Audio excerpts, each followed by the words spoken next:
incredible feat from him. So Meltdown Search and Destroy is going to be the last map, and after a victory from Curse earlier on in this series, things are looking quite promising for them. Yeah, exactly, although it was a very, very close Search and Destroy. Was it 6-4 in the end 6-4 it was, yeah. And it could have gone either way, as you say, so it's going to be, you know, we can't really predict this. These teams are very evenly matched on many levels, and whilst it was looking like an easy win, really, for Cloud after that very first game that we saw, it's definitely not been the case at all. So players will once again be adjusting their score streaks ready as we go into Search and Destroy. Yeah, just going to take this opportunity to say that there is a big game going on over on Station 13. That looks as if that is in the loser bracket. That is Tech UK, who've just managed to win a map there and get themselves back into what they were losing over on that side. Very, very close matchup because, of course, they didn't play the best that they could possibly do earlier. They lost yesterday against Tech Sweden as well. So. Yep, and Freako Impact actually 1-0 up against Prophecy as well on the other stage. If you are still with us, thank you very much. But be sure to check those guys out once this stream finishes, as we are in our final map here to decide who is going to guarantee that top 6 placement in the Turtle Beach Call of Duty Spring Championships tournament. Yes, of course, this tournament is sponsored by Turtle Beach. You can see their latest products on the main stage here. That is, of course, the audio mixers that you can see on the top of the tables when we flick towards the cameras. This is supposed to enable us to be able to do listen-ins on this main stage, a feature that we will be using a lot tomorrow, I believe. Yeah, I think that's going to be introduced a little bit more tomorrow because long and short of it, I think we need to test it out a bit. That's the simple way to put it. It's a very new product. It's not even released on the market yet. This is the first time that we are seeing it in a competitive play. So as far as I know, all is going well with it. Very good product. I've had the chance to try out the headset myself on the Turtle Beach stand over across the hall. And I mean, have you seen Meltdown played yet at this event? Yes, I saw it played yesterday. It was in the winner bracket, some of the earlier rounds. I believe it was winner bracket round 3 to be precise. I was stood behind my my good buddy Raz as his team played that one. And the bomb sites on this are very, very separated. It might sound like a stupid thing to say, but what I mean by that is literally the opposite ends. Well, once you commit to a bomb site, it's very hard to actually switch things up. You can't really choose some sneaky little route to get to the other one. There's no way of doing it. So when teams make their mind up on Meltdown, they pretty much committed to that bomb site. Yeah, exactly. We are going to start things off on the board with the attacking side. That is going to be Curse, first of all. I think we should go on board with Vape, see how he can answer here. And we have been muted in the venue as far as I'm aware. It sounds like it in my earphones anyway, and the stage isn't vibrating from the sound of my voice. So we are going to get things on board with Vapes and see how he can play this, pushing over on the right-hand side now. Yeah, so here we go. And this is exactly what I'm talking about. You can see the whole team going towards B as a unit. Nobody has actually ventured out towards A, and they're just going to go for this. I mean, whether, you know, Cloud find out their location or not, they're just going to continually push B. The only situation where I'd expect that to switch up is if it's a 1 versus 1 situation, and in that case they might try something a little bit sneaky and try and use the element of surprise. Yeah, as it appears here, there's one anchoring in the back of the spawn area, and 2 players from Team Cloud have pushed over to defend this B bomb site. Zanity making the first kill onto Mac there. We're going to stay on board with Vape, so he just gets himself into a little bit of cover, shots fired on towards that sniper area, but not being able to pick up the kill. So it's currently 3 down, 3 left alive for Team Curse, sorry. All right, well, Curse once again playing it very slowly, but they are going towards B, and it's going to be Vapes who's providing the support as the bomb planter does move his way towards that B bomb site. Let's actually see who that is for Curse. Yeah, that bomb is going to be in the hands of Bissell. Let's see how he can react after he's planted that bomb. We know that there's a player over on the right. That was Zanity. Let's find out what Zanity can do here. Of course, he's already made 2 kills for the round. Make that a 3rd as well. Shane taking down Vapes, and that's a great start from Zanity here in this search and destroys. He's going to run in and pick up the defuse as well, and of course that will enable him to get that score streak in the form of the RCXD car. Yep, RCXD car is unlocked, and in the first round as well. That can be huge. Yeah, we don't really see too much success with it, surprisingly, on Search and Destroy. I mean, a lot of teams will actually select it simply because it's the easiest one to get, and you know, you don't require that many kills or plants or defuse to actually capture it. But we'll see if Zanity is going to be able to put it to use. I mean, we've said before, he's been playing phenomenally well throughout this best of 5 and the tournament in general. The only slip-up that he might have had was on the hard point we just watched on Express. Wasn't his best game ever. But here, Search and Destroy, 1 round gone and 3-0 already. Yeah, we are going to stay on board with Zanity now. See how he can replicate that first round, but this time on the second, he's using that sniper again in towards that sniper tower area. He's got the trophy system over on the left-hand side, just hard aiming, making sure nobody's coming to the retrospective tower there.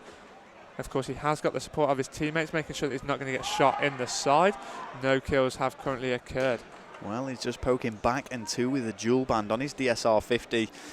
And he does spot someone, doesn't make the kill, and he's hasn't just even got dual band on that rally. He's got the B23R, but in comes the RCX decoy, and that's going to hit Flak Jacket. It looks as if they are going to challenge that player who was already weak. Shane, I'm surprised, hasn't already just made a kill, which he does manage to do in the end there, taking down Vapes in the back. Zanity going for an easy kill in the middle. Say easy, but he didn't manage to make it with that B23R. Shane taking down Black as well, and it's going to be a 1 versus 4 for Bissell. Let's get on board with him, as he's currently going to have to challenge Zanity if he's going to do anything about it. But Josh quick to take him down as well. 2-0 now to Team Cloud. Yep, doing really well here on the Search and Destroy. Remember the last Search and Destroy though, Gooch? What happened is it went 1 round in one team's favour, then in the other, and it just went back and two. But this time we're just seeing Cloud take that little bit more of a lead. They've got that comfort blanket, and it's looking good for them. Yeah, exactly. We are going to get back on board with Team Curse, see how they can respond. I'm going to get on board with Max, see how he can play this. He's got himself that MSMC, and it looks as if they're going to be going for an A push, or at least straight through the middle anyway. And this time Cloud have broken off 2-2, so this could be costly for Team Curse if they come head on head with the wrong players. Well, let's see. Smoke grenade does go down. Nobody's going to be able to pick them off with the sniper rifle. That dual band attachment obviously used so much in competitive play. Now, whenever that sniper rifle is attached, Mac actually making the push up now, getting towards that A bomb site, and he's trying to support Bissell, who is most likely going to go for a plan anytime soon. But Shane does take him out. 1 versus 1 now. Shane versus Mac. We know where Mac was, but Shane clearly doesn't, as he's just hard aiming that area, and Mac's going to come behind him. Shane, if he doesn't look left, he's going to get taken down, but yes, he did get taken down there by Mac. Mac managed to get round the back. Shane too focused on that bomb down that he had underneath that dead body. All right, well, Curse getting back into this now. I mean, 3-0 behind would have been real bad for them, but Mac making sure they get at least 1 round under the belt. So they're getting straight back into this, and as we switch sides, maybe they actually prefer this side. It's going to be interesting to see what they can do on the defend, and we're going to watch Shane on the attack, though. Yeah, let's have a look what Shane can do. He's just changed away from his AR. He's clearly opted for the SMG here, which is much more effective at close range. And once again, they're going for a B push by the look of things. Yeah, he's actually got grip as well on this alongside quick draw, which is quite interesting because I know a lot of competitive players actually say grip is pretty much useless. Obviously, it's going to make some sort of difference. I actually prefer using it myself, but a lot of competitive players actually ignore grip when selecting their attachments on the weapons. Yeah, if we just bring up that scoreboard there, it's 2 versus 3 currently.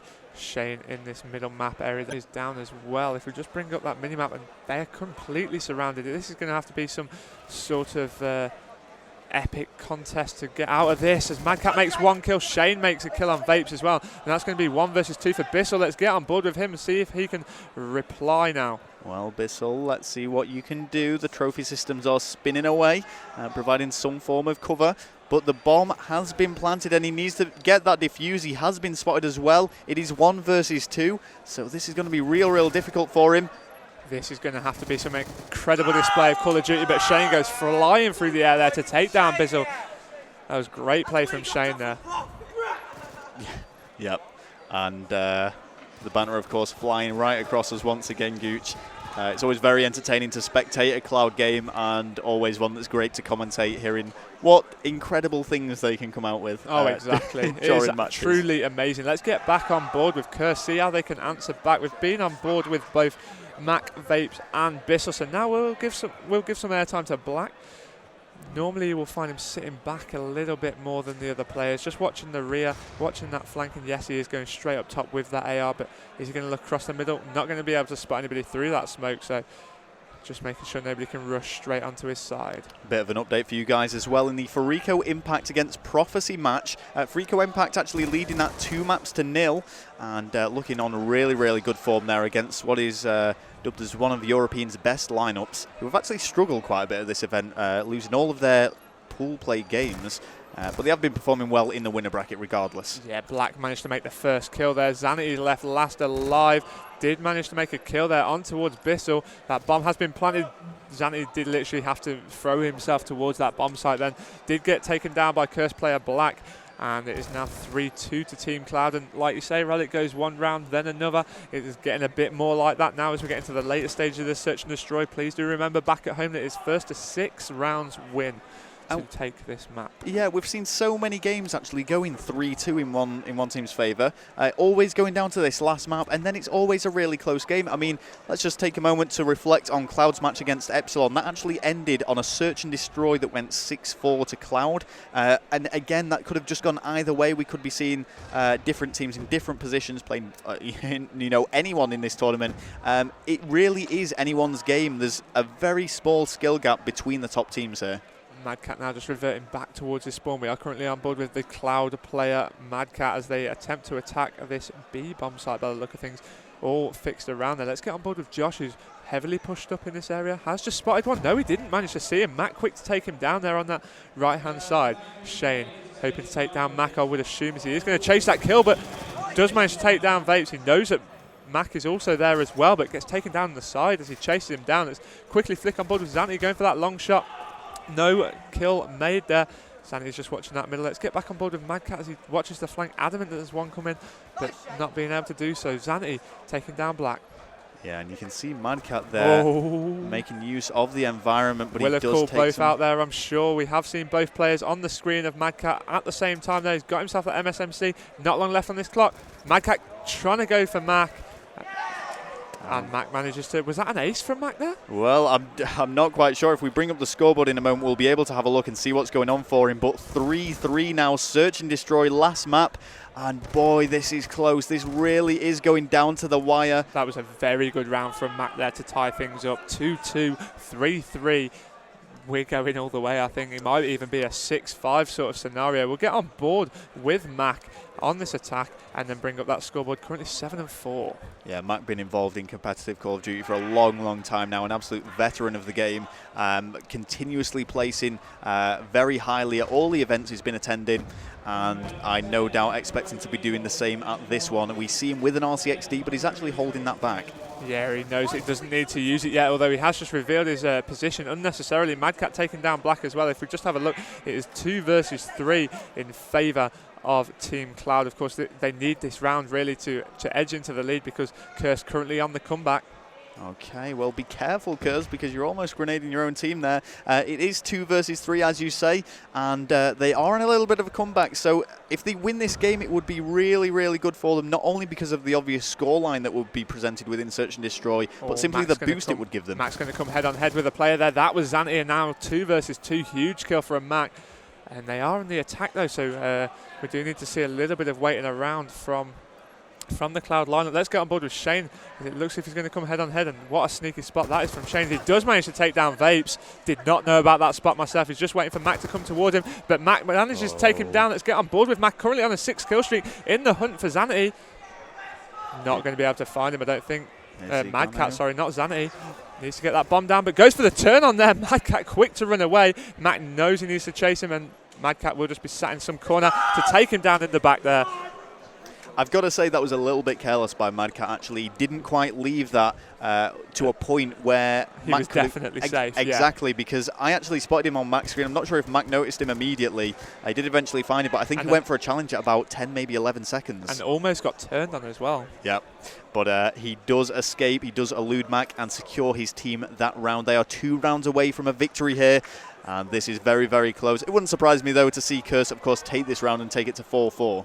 Josh not having the best of games. We will go on board with Shane now as he is currently top fragging for his team.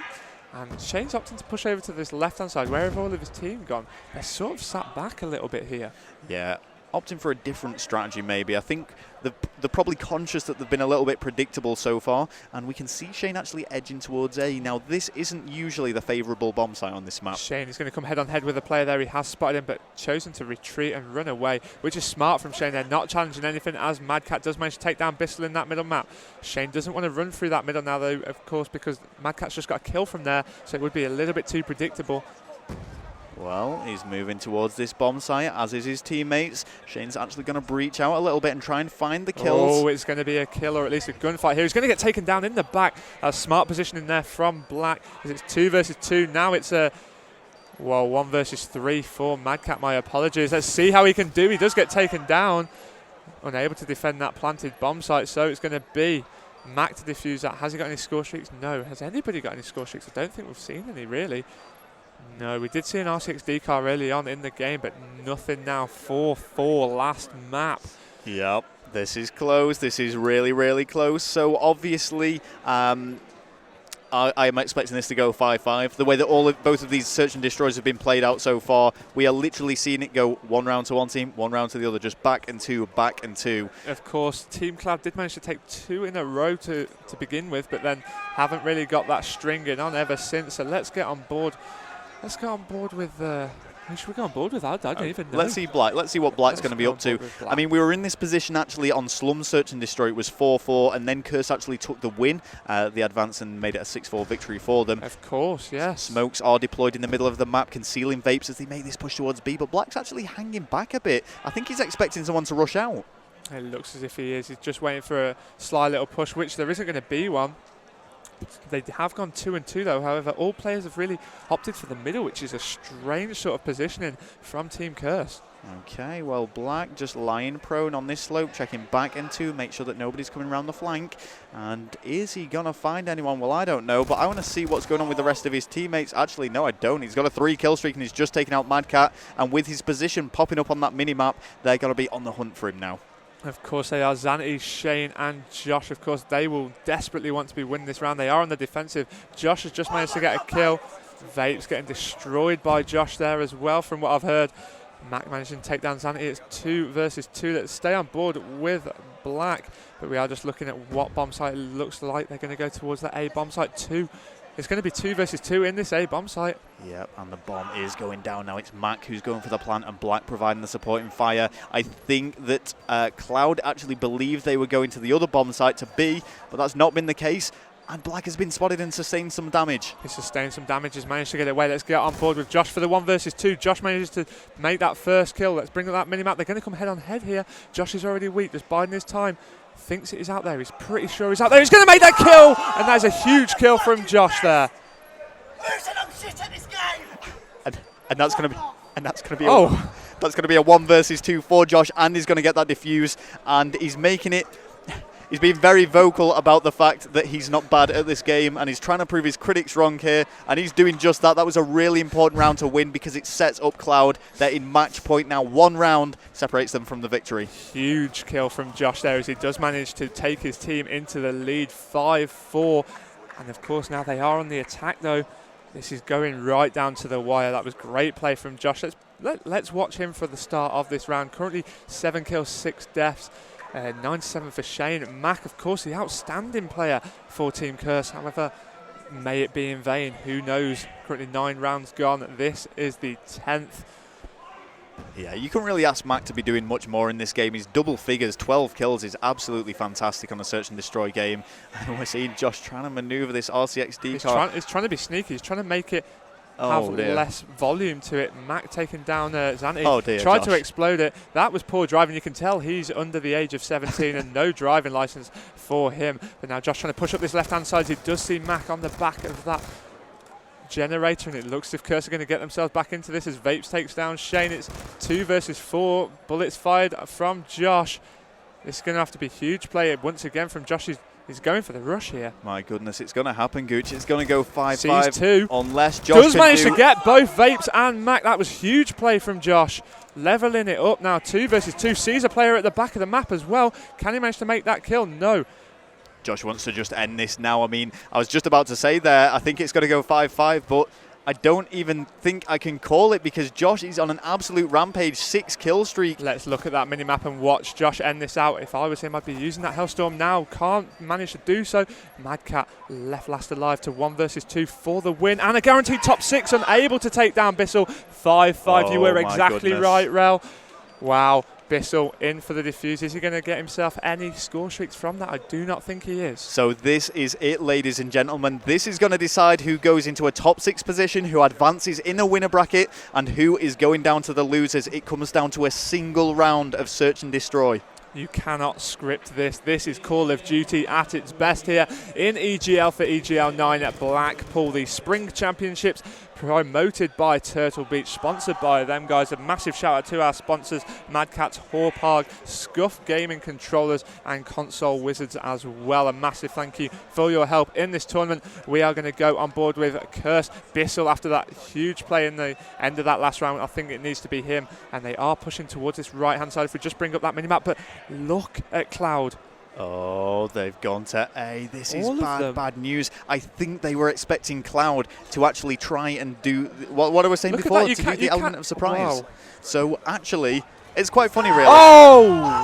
Oh, Josh has gone and done it. It is all up to Mac now. He's been the top performer in the search and destroy. The Hellstorm missile is coming in, and that is it. Josh with the ace. It is a 6-5 victory to Cloud. I completely forgot about their score streaks. Of course, that is why they went to A. A is the inside building. That means that they're all outside at B. If we just bring up that scoreboard at the end of that, I will tell you Josh's score. It's going to be pretty high. That is for damn certain. You just see there on the wide angle lens, all the players shaking hands despite the relevant trash talk in game. That just shows how sportsman this is. Mad Cat there giving Ellis Black a hug. Josh going 13-7 in the end there. Huge play from him, following up with the ace. His chair fell over as he jumped for joy at the end of that. That was absolutely fantastic piece of Call of Duty. Wow. Yeah, I mean, it's got to be disappointing for Curse. I mean, you've got to give them some credit there. They took Cloud right down to the final map, the final round of Search and Destroy. It could not have been any closer. And the end result was Josh's score streak. He picked up 3 kills with his lightning strike. I completely forgot about Josh's score streaks in that final round, and it appeared that so did Curse. That really did cost them there at the end of that. Well, there we go. And disappointment for Curse, but no doubt we'll be seeing them smashing right through that loser bracket. Yeah, of course, they are still in this tournament. They are not out yet. That does, of course, give them a guaranteed top 12 position from that point. It does indeed. Top 6 guaranteed does go towards Team Cloud, which is fantastic news for them, of course. Yep, Cloud, it was absolutely brilliant throughout. I mean, we saw them wavering a little bit towards the end there. That hard point, they were actually on a massive comeback, Gooch, and eventually they couldn't quite pull that off. But that's actually the second time we've seen this. Farico Dragons and Farico Impact, the exact same happened on the side stage. It went right down to the final map, 5-5 search and destroy. And it's like I said before, the skill gap between these top teams is so small. There's literally nothing. It is all down to one round search and destroy. It really does show how intense and competitive this tournament is here in Blackpool. Now, of course, our names are on the screen. I think there will be another couple of games. What time is it, Raul? Let's have a quick look over here. It's only 7:15 here over in the UK, so we have got a full evening's Call of Duty lined up for you, I am sure. Okay, well, that's it for this game for the Turtle Beach Call of Duty Spring Championships. Be sure to stay tuned on both twitch.tv/EGLCOD and twitch.tv/EGLTV to get all the footage of all the games taking place.